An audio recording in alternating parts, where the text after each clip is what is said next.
Merci beaucoup pour vos vies, parce que vous vous êtes tenus debout pour me recevoir. Amen. Alors je vais vous montrer un truc. Avant de commencer déjà, je vais vous montrer juste un truc, c'est un livre qui vient de sortir. Mais je tenais déjà, vous pouvez vous asseoir, je tenais déjà à dire merci à cette assemblée. Et vous allez comprendre une chose, c'est que autrefois, j'étais excellent dans les œuvres du diable. D'accord? Il y a deux royaumes. Il y a le royaume du diable et il y a le royaume de Dieu. Il y a les œuvres du diable et il y a les œuvres de Dieu. J'étais excellente. Et quand parfois je partais en boîte de nuit, il fallait que je sois excellente à danser. C'est-à-dire, vous savez, il y a un grand miroir comme ça. Et tu viens là, tu dois être la plus... Il faut vraiment qu'on te voit, quoi. Et si la piste est haute, tu dois aller sur la piste et danser. Et ça ne suffisait pas. Il fallait aussi mettre le vêtement qui faisait qu'on pouvait même te repérer de loin. Ça s'appelle être sexy. Alors, qui dit sexy, c'est-à-dire quelque chose qui est après au sexe. Donc, on était sexy. Cela s'appelle les œuvres du diable. Mais lorsque j'ai rencontré Jésus, parce que faut savoir qu'on ne naît pas chrétien. D'accord? Et chrétien, souvent, on ne sait pas trop ce que ça veut dire. Il y a trop de dénominations, c'est un peu normal, donc on est un peu confus. Et quand j'étais adolescente, je faisais partie d'une dénomination, ça s'appelait les anabaptistes. Et on était voilés, on avait attaché la tête, donc la jupe qui arrive à la cheville. J'avais vraiment le style, quand on me croisait dans la rue, on voyait que c'était Sainte Vierge Marie, quoi. Et j'ai connu ça aussi, en Côte d'Ivoire. Je jeûnais pour Jésus, je priais, j'allais gagner les âmes. Pourquoi? Parce qu'on me disait, si tu fais pas ça, tu vas partir en enfer. Donc, je faisais ça pour pas partir en enfer. Mais en vérité, plus tard, j'ai compris que c'était de la religion. Ce qui fait que, comme c'était de la religion, moi, Dieu, à un moment, il ne m'intéressait plus. Parce que j'adorais Dieu, de temps en temps, je jeûnais. Je dis, mais c'est quel Dieu faut jeûner pour avoir mariage? C'est quel Dieu faut jeûner pour avoir bénédiction? Même mon papa, parce qu'on nous dit c'est ton papa. Même mon papa, franchement, quand j'ai besoin de quelque chose, je n'ai pas besoin de jeûner. Je demande et il me donne. Donc vous savez, les jeunes, ils ont un peu tu vois, c'est un peu confus dans leur tête. Hein. Donc on se dit, c'est bizarre ce Dieu-là. Et c'est ce qui a fait que je suis retournée dans les œuvres du diable. Et j'étais triste au fait en Dieu, en Jésus, parce qu'on met souvent Jésus. J'étais triste, j'avais pas la joie. Et je n'étais pas transformée. C'est-à-dire, j'avais des vêtements, une attitude sainte, mais en vérité, quand je ressortais de l'église, j'étais comme tout le monde. Et c'est pour cela que je me suis retrouvée être excellente dans les choses du diable. C'est pour cela, quand on dit de danser, moi j'ai plus honte. J'ai pas honte. Parce qu'avant, il faut boire du whisky, tu vois. Il faut prendre un petit truc pour pouvoir danser et tout ça. Parce que les timides, hein, tu as besoin de ça pour pouvoir montrer aux gens que. Mais avec Dieu, on nous dit quoi? Nous avons été oints du Saint-Esprit. Et quand tu as le Saint-Esprit en toi, et qu'il se passe des choses de l'Esprit, tu ne peux pas rester insensible. Amen. Je veux dire merci à Dieu pour vos vies parce que quand j'étais dans les choses du diable, j'avais des amis qui étaient, voilà, on faisait les mêmes choses. Et Dieu va dire une chose, il dit, si tu as perdu famille, amis, terrain, quoi que ce soit, parce que tu as constaté que ça ne me glorifie pas, ne t'inquiète pas. Parce que ce que moi je vais te donner là, c'est au-delà même de ce que tu peux imaginer ou même penser. Et aujourd'hui, Dieu m'a donné une grande famille. Et pour moi, sincèrement, lorsque je vois l'église, c'est véritablement une famille de Dieu. Je suis bien ici. Je vous connais à peine, même pas un an. Je suis bien ici. Amen. Très très bien. Et c'est pourquoi je dis merci Seigneur pour vous. Amen. Lorsqu'on entend adorer, je voyais les anges. Et il y en avait un qui avait un instrument, je ne connais pas le nom, saxophone, je ne sais pas. Et c'était magnifique. Il y en avait un autre qui était posé juste à côté du pianiste. C'était magnifique. Et vous savez, autrefois, justement, souvent, on prêchait un Dieu qu'on ne vivait pas. C'était bizarre, on te prêche Dieu béni, tu vis dans le surnaturel. Nous, on ne voit pas le surnaturel. Moi, j'ai dit à Dieu, moi, je veux voir. Je veux voir. C'est mon royaume. Je fais partie du ciel. J'ai besoin de les voir. J'ai aspiré à cela. Et Dieu ouvrait mes yeux. La toute première fois, lorsque je vois des apparitions, je vous promets qu'on me délivrait tout de suite. Sirène des eaux. Parce que je ne savais pas comment. C'était choquant. Donc je criais comme une folle. Et du coup, je cassais tout. Et on venait me délivrer. Au fait, parce que c'était incroyable. Je n'avais pas l'habitude de voir ça. Mais aspirer véritablement à voir les anges, ils sont magnifiques. Et je dis merci, Seigneur, pour leur présence. La Bible dit que nous marchons par la foi et non pas par la vue. C'est pourquoi lorsqu'on dit les jeunes venez, si tu n'as pas 90 ans, tu es jeune. Parce que dans le royaume de Dieu, Dieu a pris Moïse qui avait 80 ans. Donc 80 ans là, chez Dieu là, ça s'appelle jeune. Mais dans le domaine physique, quand on dit jeune, on regarde, on dit bon celle-là elle est jeune parce que si, parce que ça. On est spirituel nous. Donc il faudrait que tu puisses t'identifier à ce que la Bible dit. Amen. Ça c'est mon introduction. Je lui dis merci Seigneur pour la vie du pasteur Ami. Merci pour cette grâce qu'il a permis que je puisse le rencontrer. Vraiment c'est un modèle pour nous. Hein. On a besoin des jeunes pasteurs comme ça. Amen. Amen. Donc le message que nous allons parler aujourd'hui, ce que le Saint-Esprit m'a mis à cœur pour vous, c'est au sujet de la femme samaritaine. Est-ce que les gens connaissent cette histoire de la femme samaritaine?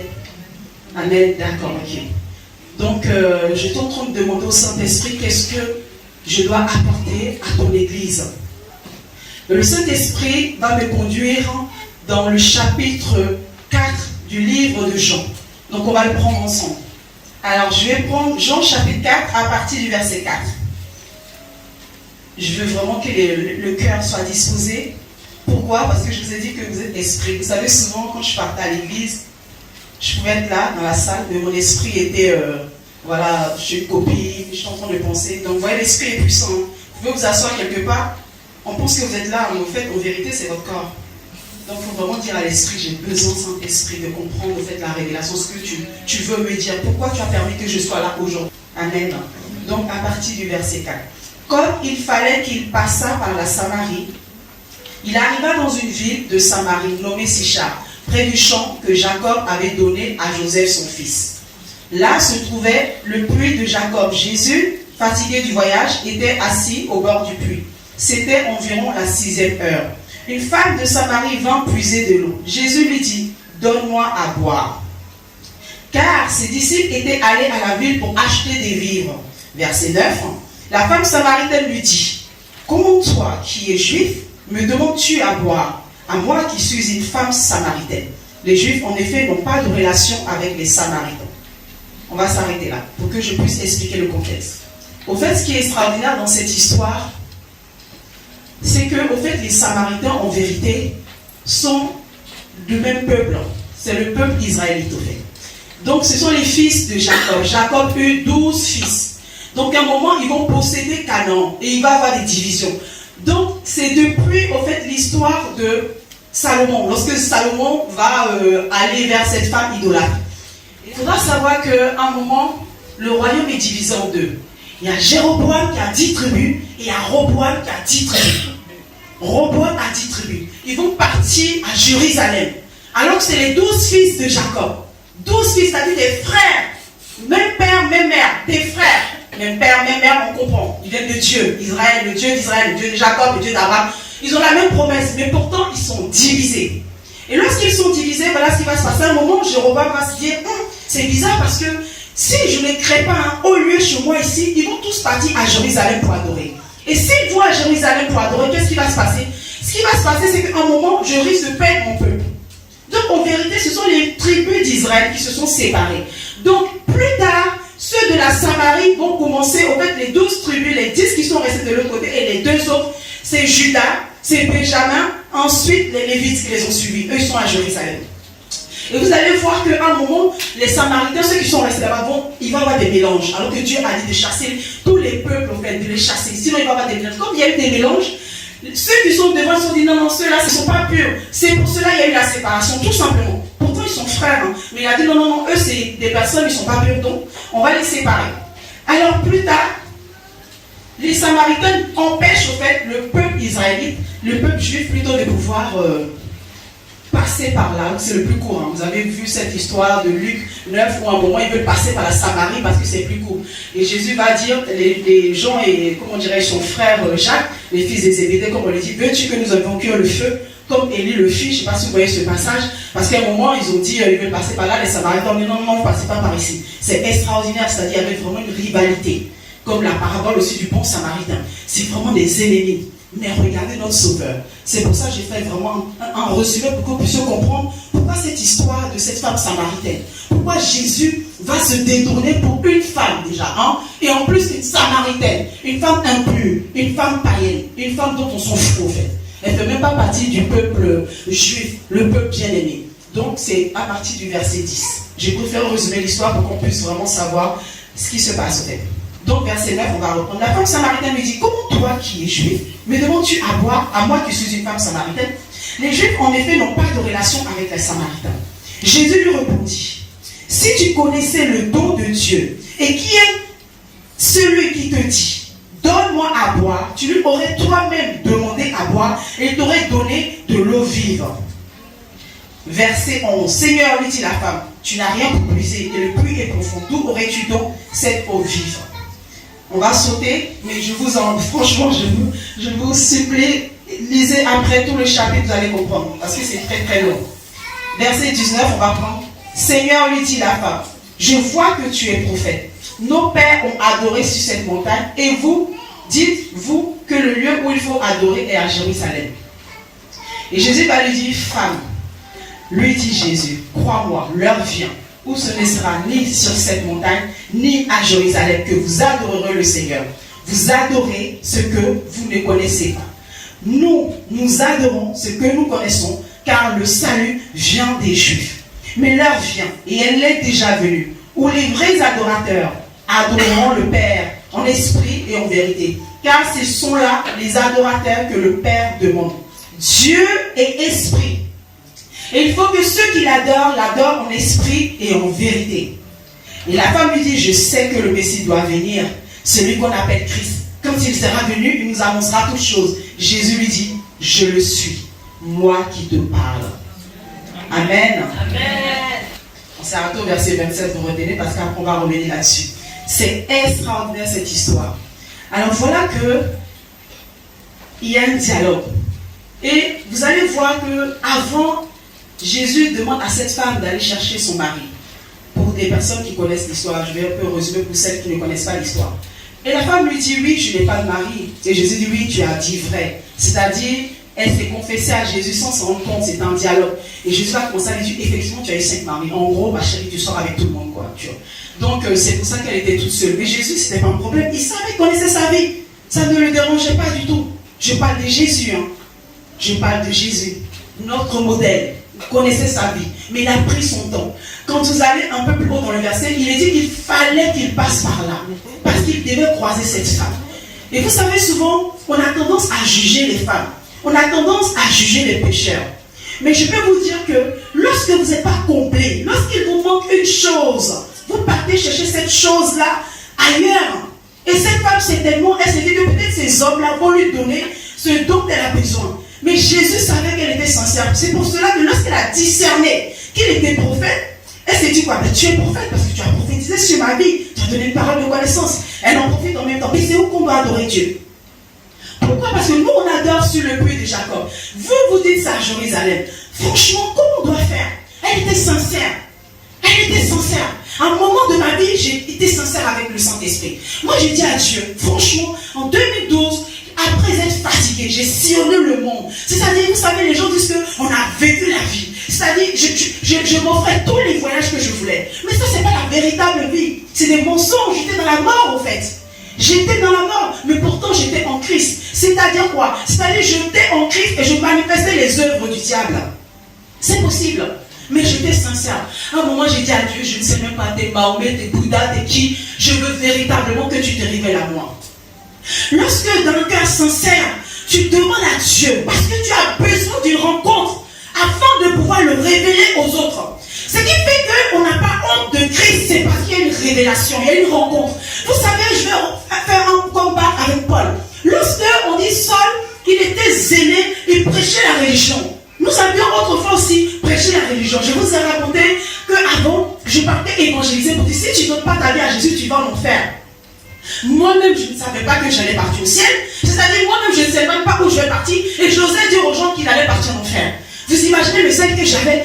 Mais lorsque Paul a eu une rencontre avec Jésus, lorsque cette lumière, la vie, a éclairé Paul, cela a changé sa vie. C'est-à-dire quelqu'un qui savait que s'il retournait à Jérusalem, puisqu'il était sur le chemin de Damas, pour aller persécuter, tu vas sur le chemin de Damas pour aller persécuter, tu rencontres Christ, le gars n'a pas eu peur de sa vie. Il est retourné à Jérusalem. C'est même les chrétiens, les disciples qui ont eu peur de lui. Ils se sont dit non, lui là, c'est pas lui qui était parti pour chercher à nous persécuter. Qu'est-ce que prouve qu'il ne s'est pas déguisé pour pouvoir venir dans notre groupe? Et c'est là que Barnabas est venu, a dit non, effectivement, voilà ce qui s'est passé. Et Paul pouvait dire, je n'ai point honte de l'évangile. Je n'ai pas honte de l'évangile. Je n'ai plus honte de l'évangile. Je n'ai plus honte de l'évangile. Les gens assument les bêtises qu'elles font. Les gens assument, je vous dis ça. Moi, personnellement, j'assumais ce que je faisais autrefois. J'assumais. Quand je suis au milieu juif comme ça, tout le monde me regardait, j'assumais. Vous savez, je vais vous dire une chose. Les gens n'ont pas peur de Dieu. Ils ont plus peur des hommes. Parce qu'à un moment même, tu vas à l'église et puis tu es déguisé en sainte. J'en ai connu un. Mais quand tu rentres chez toi, là, c'est une autre vie. Ça veut dire Dieu lui-même qui te voit, qui est partout là. Tu t'en fous. Mais tu as plus la crainte de ton pasteur, de ta prophétesse, de ton évangéliste, de ta soeur, que même de Dieu. Pourquoi? Parce qu'ils ne le connaissent pas. Parce qu'on ne croit même pas que Dieu existe. Et c'est pour cela qu'il faut aspirer à avoir une rencontre avec Dieu. Pourquoi je vous dis ça? Parce que vous allez voir la suite de l'histoire. Lorsque Jésus va parler à cette femme pécheresse, puisque Jésus est venu pour les pécheurs, il va se passer une chose. Jésus, lorsqu'il est avec ses disciples, à chaque fois il leur dit faites ci, faites ça. Mais quand cette femme va recevoir cette eau vive, il va se passer telle force que Jésus ne lui a même pas dit va évangéliser. La femme, elle sort comme ça. Elle n'a plus honte, elle ne se cache plus. Elle va dans la foule. Elle annonce, voici, j'ai rencontré le Messie. Parce qu'il y a une rencontre. Moi, j'ai été esclave de la religion. Quand je parle de religion, cette chose, quand tu vas même, on dit va évangéliser. On a l'impression que c'est un fardeau. C'est facile. Ah, il est grave le pasteur. On a connu ça. Tu jeûnes avant d'aller évangéliser parce que ton cœur bat. En Europe, ça ne plaisante pas. Il y a tu vas dire aux gens, il faut réfléchir à ce que tu vas dire aux gens. Ton Dieu là, on ne croit pas ça. Donc on jeûnait au fait. Les gens ont connu ça. Mais quand il y a une rencontre, il y a une rencontre, c'est un plaisir. C'est un plaisir. Je veux partager mon Jésus à toute la terre. Parce que je l'ai rencontré. Parce que Jésus est vrai. Parce que ce n'est pas une légende. Les gens assument ce qu'ils font. Je n'ai rien contre les homosexuels. Absolument pas. Je n'ai rien contre les racistes. Absolument pas. Lorsqu'on regarde Zemmour, qui fait des conférences et qui assume que tous les noirs doivent partir, il assume ce qu'il dit. Et moi, je devrais avoir honte d'annoncer la vie, d'annoncer la bonne nouvelle, de sortir les gens de la détresse dans laquelle ils sont. Les gens souffrent. Et ils sont dans le mensonge. Ils ont des beaux vêtements. Ils sont bien. La dernière fois, je suis partie à la banque. Et en même temps, Dieu a commencé à me parler sur une femme. Je ne savais même pas que j'allais pouvoir parler de la femme. À un moment, quand Dieu a commencé à me parler, j'ai dit, ah Seigneur, on a la banque. Il m'a dit, parle. Et j'ai commencé à parler de la femme a commencé à pleurer. Elle me dit, effectivement, mon mari est parti, ça fait 4 mois.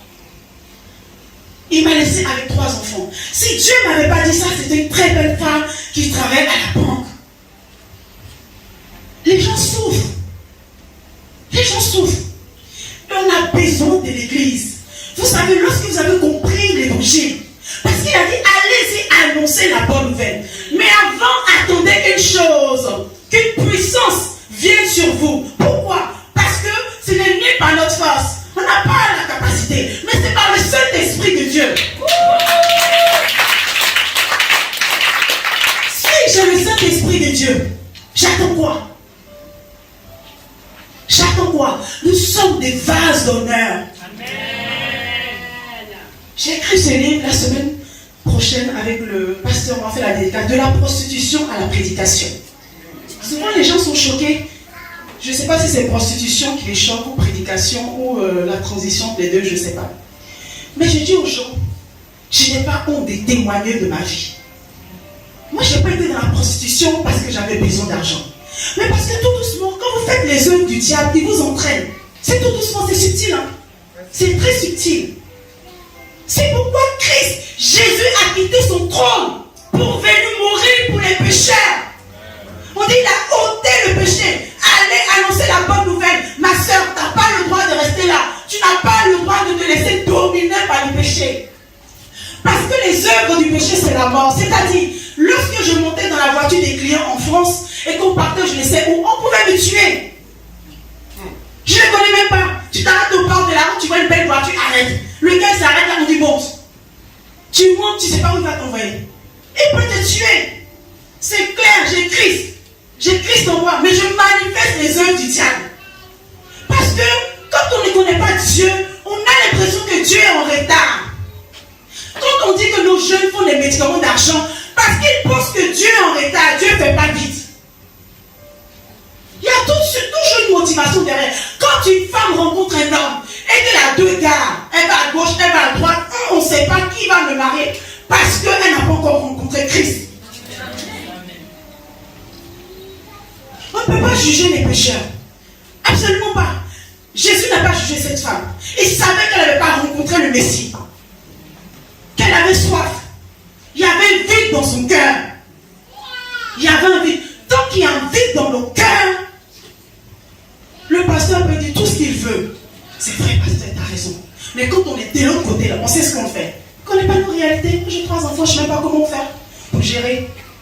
La foi, c'est vraiment quelque chose qui dépasse l'imagination. Et ce qui est extraordinaire, le Saint-Esprit est répandu gratuitement. C'est extraordinaire. Cette force qui va vous positionner, cette force qui va tout restaurer, tout ce que vous avez perdu, il restaure au centuple. Être jeune, être belle, et alors, je dois le vendre mon corps, et alors, je dois m'arrêter à tous les garçons qui me voient dans les rues. Parce qu'un garçon m'a souri, ça y est, je suis contente. Il m'a souri. Avant, ça me faisait du bien ces choses-là. J'avais besoin qu'un homme me sourie. J'avais besoin qu'un homme me regarde. Mais aujourd'hui, j'ai rencontré Christ.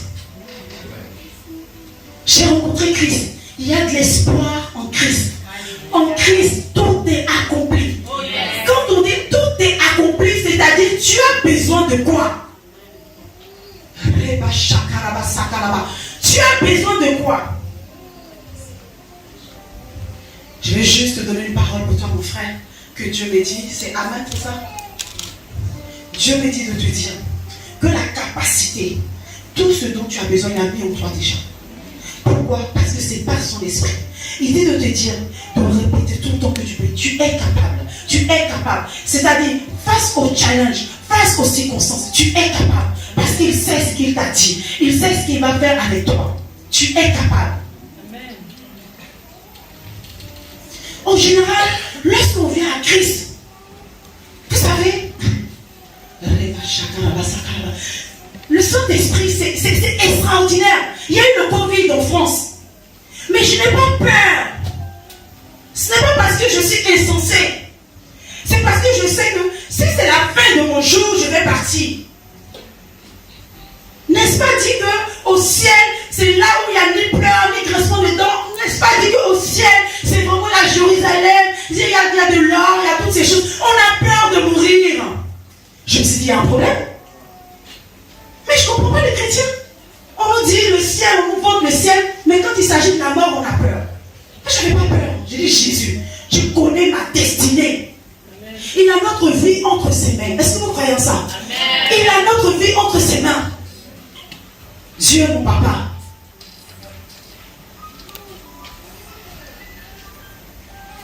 Il nous a choisis. Il nous a choisis pour que nous puissions manifester les œuvres. Quand on dit gagner les âmes, c'est au travers de nos comportements. Il a dit, lorsque vous demeurez en Christ, vous portez du fruit. C'est quoi le fruit? C'est la douceur que tu manifestes au travail. La religion, c'est quoi? Viens à Jésus, fais ça.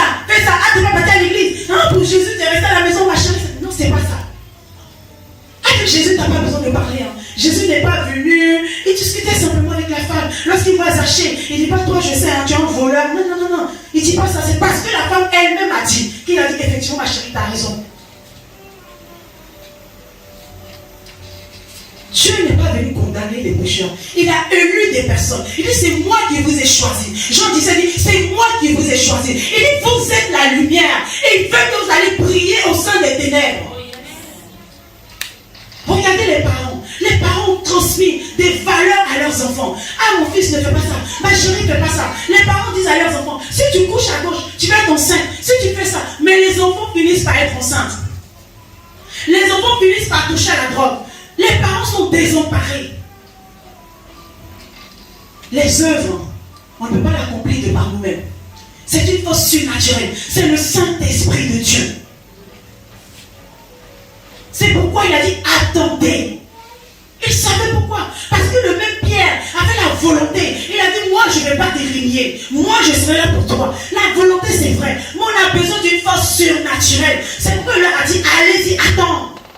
Parce que quand ça va descendre là, quand ça va descendre, ça sera plus toi.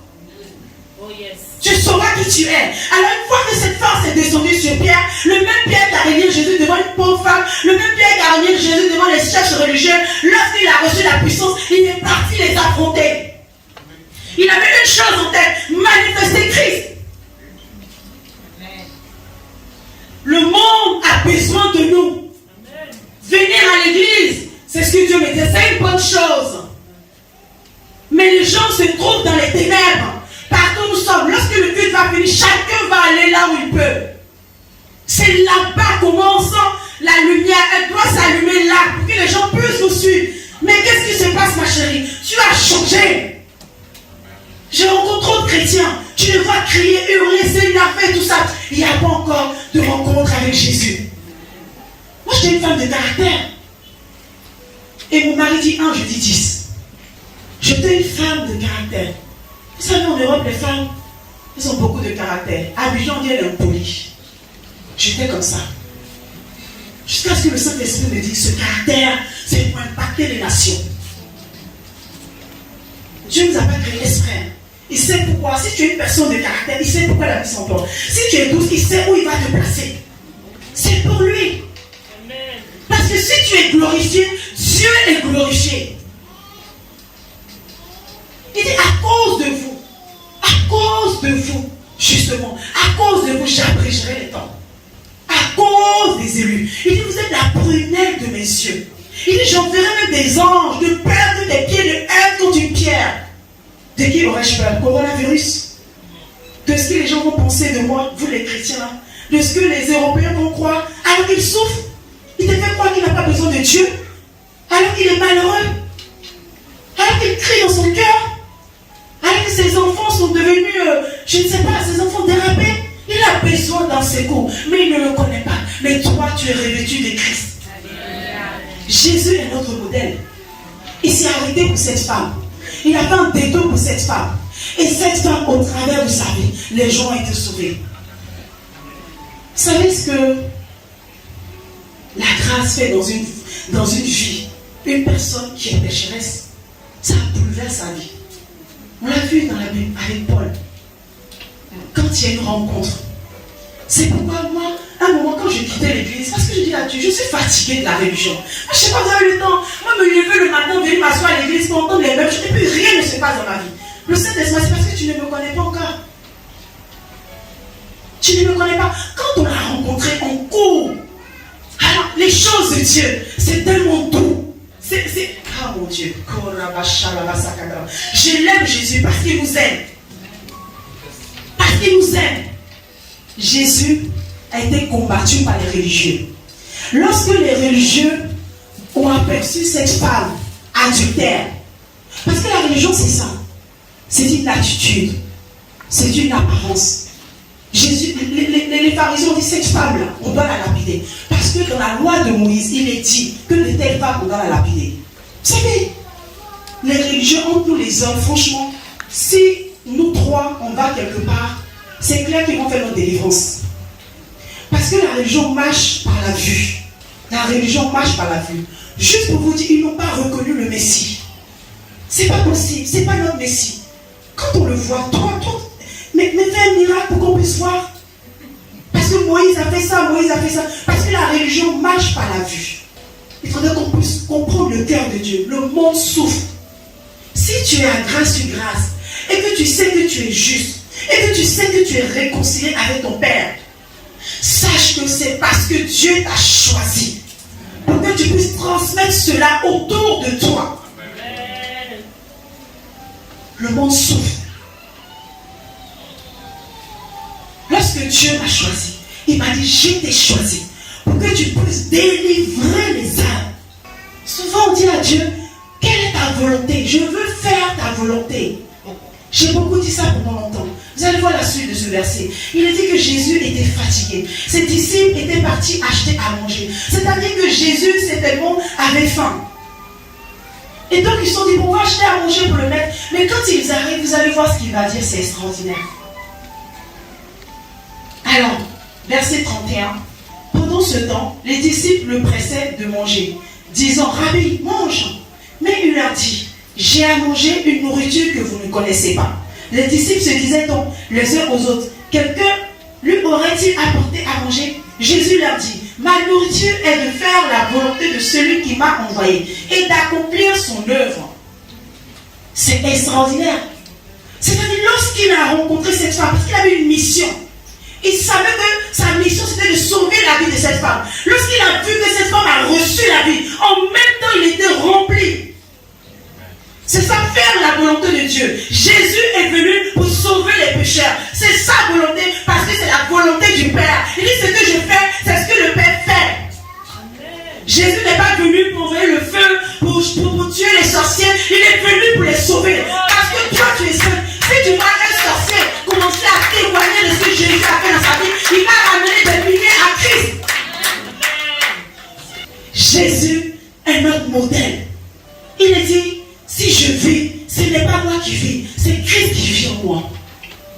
Autrefois, j'étais dans une assemblée légaliste. On m'a dit, ah, ton tatouage là, franchement, tu peux essayer d'enlever. Je dis, ma chérie, ça c'était au passé. Je ne vais pas enlever mon tatouage pour revêtir des vêtements. Jésus veut que le cœur soit transformé. Pas à l'extérieur. Souvent, je vois des chrétiens ont peur des sorciers. Les chrétiens pensent qu'ils vont être attaqués. J'ai dit, attendez, on prie Dieu. Celui qui a créé Lucifer, qui s'est rebellé tout seul. Celui qui a une myriade d'anges. Celui qui est le Dieu de l'impossible. On dit qu'il est partout. Toutes choses lui appartiennent. Et moi, j'ai peur de qui? Le petit sorcier de coin. J'ai arrêtons de plaisanter. Arrêtons de plaisanter. Parce que mes yeux l'ont vu. Aspirez à le rencontrer. Quand on rencontre Jésus, les autres ne vous comprennent pas. Moi, je ne rigole pas avec cette rencontre avec Jésus. Parce que j'ai compris que le monde a besoin d'un sauveur. En France, je n'ai pas honte. Les témoins de Jéhovah font des porte à porte. Ils n'ont pas honte. Et nous, on a compris la grâce, on a compris la justice, on a honte. Non, je n'ai pas honte. Je ne suis pas une folle. J'ai la sagesse de Dieu. J'ai la sagesse de Dieu. On vient dans une assemblée pour recevoir et pour transmettre autour de nous. C'est-à-dire que vous allez voir que soit à la maison, vous allez rentrer à la maison, soit vous allez voir que vous allez rentrer au travail. Il y a des gens qui n'ont pas reçu ce que vous avez reçu le dimanche. On vient à l'assemblée pour transmettre. On ne vient pas à l'assemblée pour être rempli. Et quand on sort, on est comme tout le monde. On est véritablement des missionnaires. On est véritablement des passages sur terre. Moi, je sais que si je meurs tous les jours, franchement, je sais que j'ai impacté. Je ne rigole pas avec. J'ai impacté. Je suis partie en France la dernière fois quand j'étais dans un bureau. Le Saint-Esprit commence à me parler sur une personne. C'était à la mairie. Et il commence à me donner des paroles sur la personne. Je dis au Saint-Esprit, attends. Ici, c'est une mairie. C'est un pays laïque. Les Européens rigolent pas avec ça. On ne parle pas de religion dans une administration française. Le Saint-Esprit m'a dit, tu parles. J'ai parlé. Le monsieur, il était choqué. Choqué. Mais il a dit, c'est de ma vie qu'il faut parler. Parce que le Saint-Esprit savait pourquoi je devais parler. Moi, je suis partie. Il était tellement choqué. Mais je sais que Dieu avait besoin de cette phrase pour travailler dans le cœur de ce monsieur. Il a fallu que Jésus-Christ donne une parole à cette femme.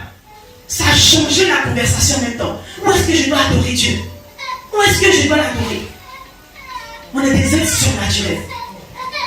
Et vous savez, c'est ce que vous souhaitez que Dieu vous donne. Désirez-le. Moi, j'ai désiré. Je dis, Seigneur, je veux manifester les dons. Je veux manifester les miracles. Et je le vois se manifester. Ce que vous aspirez. Je veux voir les anges. Moi, j'ai la grâce de voir Jésus. C'est raconté dans mon livre.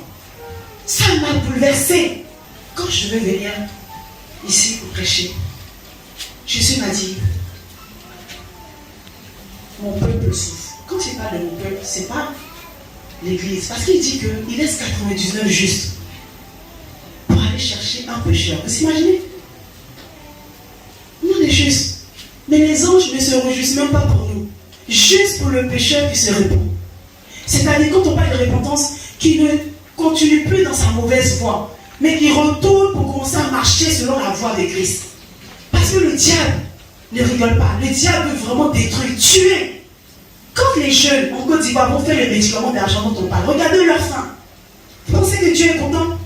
Quelle mère peut être contente de voir son enfant mourir? Moi, j'étais à la prison à la Maca. Des parents viennent là pour voir leurs enfants, meurtriers, braqueurs, tout ce que tu veux. Les parents sont là. Ramènent à manger. Demandez à une mère si vous n'avez jamais été enfant, parent. Demandez à un père. Peu importe qui est ton enfant, tu l'aimes, tu ne sais pas pourquoi. Peu importe. Et Dieu m'a dit, j'aime mon peuple. C'est ma créature. On n'est pas venu sur terre par hasard. Dieu a décidé qu'on soit sur terre. Mais voilà que l'autre là-bas est en train d'emprunter une mauvaise route, une mauvaise voie. Dieu te suscite, Dieu te choisit pour que tu puisses être cette lumière au travers de ta vie. Tu es tellement heureux, tu es tellement joyeux que la personne va te dire, mais qu'est-ce qui se passe? Il y a trop de souffrance. C'est pas possible. Aspirer. La seule chose, Père, je suis prête. Il a dit dans l'Ancien Testament, qui enverrai-je? Qui enverrai-je? Et moi, lorsque je vois ce verset tous les jours, je suis prête. Paul était tellement fier, il pouvait dire, j'ai achevé ma course. Lorsque tu désires, Dieu te donne. Ne viole pas ton libre arbitre, il te donne. Je veux que tu fasses de moi ce que tu veux. Envoie-moi dans toutes les nations. Je ne peux pas monter dans les avions juste pour faire les selfies. Vous dire, je suis monté dans un avion. Non. Ça ne m'intéresse pas, c'est de la vanité. On n'est pas rempli au travers de ces choses-là. On n'est pas rempli. Je peux avoir des millions en compte, mais je suis vide. Je suis vide en moi. Mais dans le domaine physique, les gens ne verront pas. C'est pourquoi quand vous voyez pas en Europe, les gens se suicident. Comment quelqu'un peut s'arrêter là, à la gare? Tout le monde attend le train. À un moment, dès que le train passe, il se jette là-dessus. Mais c'est extraordinaire. Pourquoi? Parce que si nous sommes spirituels, nous comprenons que cette personne est torturée. Cette personne souffre. Donc on comprend par là que ce n'est pas l'argent qui fait le bonheur. Sinon, ils n'allaient pas se suicider là, pas au Japon, ils sont riches. Quand on vous décrit le Japon, c'est extraordinaire. Il y a une multitude de taux de suicide au niveau de la jeunesse. Pourquoi? Si Dieu fait de nous des sources de bénédiction, si Dieu veut nous positionner dans des grands postes, ce n'est pas pour qu'on dise aux gens, tu vois, non, mon Dieu, il m'a béni, donc voilà. Non. Ce n'est pas seulement pour ça. C'est pour que nous soyons une source de bénédiction. On ne peut pas aller postuler à un travail, tu as les diplômes, tu mérites, et le patron va te dire, je veux que tu couches avec moi avant. Mais parce que l'église n'est pas là-bas. Et c'est ce que le pasteur avait prêché la semaine dernière. Les richesses que les gens ont, ils les ont volées. Et ça nous appartient, c'est à nous de les chasser de là et de prendre notre poste. La Bible dit que ta lumière luise au sein des ténèbres. Que ta lumière luise au sein des ténèbres. On va se lever, j'ai fini mon message et on va demander à Dieu. On va lui dire simplement, parce que le Saint-Esprit en nous, je veux faire ton œuvre. Et l'œuvre de Dieu, c'est de gagner des âmes. Père, j'ai déjà l'Esprit en moi. Que cela se manifeste. Afin que je puisse aller, que je ne puisse pas avoir honte. Que je ne puisse pas avoir peur. On a trop peur, on a trop honte. Il dit, je ne vous ai pas donné l'esprit de timidité. Non. Que je puisse être rempli d'audace. D'audace. Et que j'aille voir les gens et leur parler de l'évangile. L'évangile qui veut parler de la bonne nouvelle. Dans la bonne nouvelle, il y a la guérison. Dans la bonne nouvelle, il y a la paix. Dans la bonne nouvelle, il y a la joie.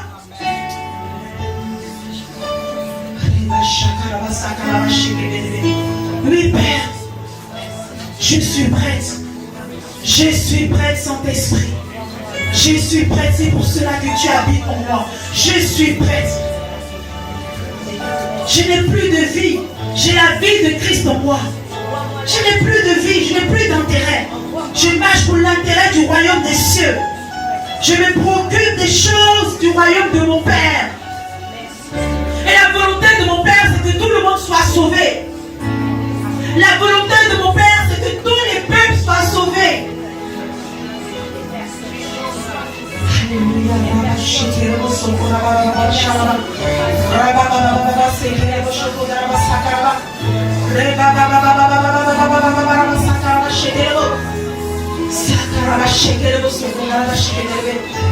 Oui, Père, nous sommes là. Et nous te disons merci d'avoir porté les regards sur nous. Et nous savons que ces choses sont par grâce. Et car tu dis que tu as préparé des bonnes œuvres afin que nous puissions les pratiquer. Et l'œuvre de Dieu, c'est que nous puissions annoncer ta bonne nouvelle, l'évangile. Que nous puissions annoncer l'évangile aux nations. L'évangile aux nations. Oui, Père.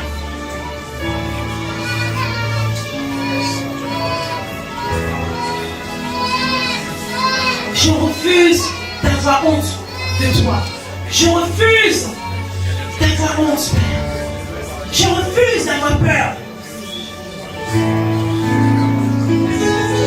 Je veux manifester cette audace que Pierre a eue lorsqu'il est sorti le jour de l'effusion du Saint-Esprit, afin de gagner les âmes, Père.